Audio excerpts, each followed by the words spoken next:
پاک سے، اصحاب پاک سے، اولیاء کرام کے وسیلہ سے اور ان ساری گدیوں کے وسیلہ سے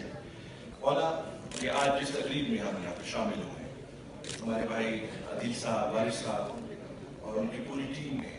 یہ جو خوبصورت ماحول بنایا ہے اور اسلام آباد میں ایک یہ جو پروجیکٹ کا آغاز کر رہے ہیں، مولا ان کو کامیاب و کامران، ہمارے جتنا بہن، بزرگ، بیٹے، بیٹیاں ہمارے یہاں پہ تشریف فرما ہے مولا، ان سب کے اوپر کرم فرما، اہل پاکستان کے اوپر کرم فرما، مولا امت مسلمہ کے اوپر کرم فرما اور ہمارے کشمیر کے بہنوں، بیٹوں، بیٹیوں اور مولا ان کے جو ہندوستان کے ظلم میں پس رہے ہیں اور ان کو نجات عطا فرما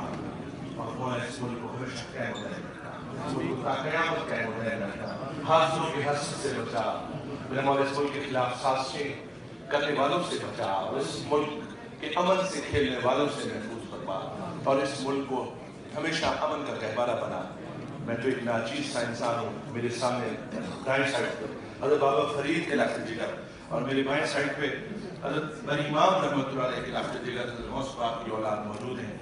ان عظیم ہستیوں کا صدقہ مولا میری یہ چند گزارشات اپنی بارگاہ میں قبول و منظور فرما اور ظفر بھائی اور جتنا بھی سارے یہاں پہ کرم فرما تشریف فرمائے سب کے اوپر کرم فرما، عدیل بھائی کے والد صاحب کو عمر خضری عطا فرما، اللہم وارث بھائی کے والد صاحب کو عمر خضری عطا فرما، اللہم اجعل علینا بحرمت سید المرسلین شفیع المذنبین۔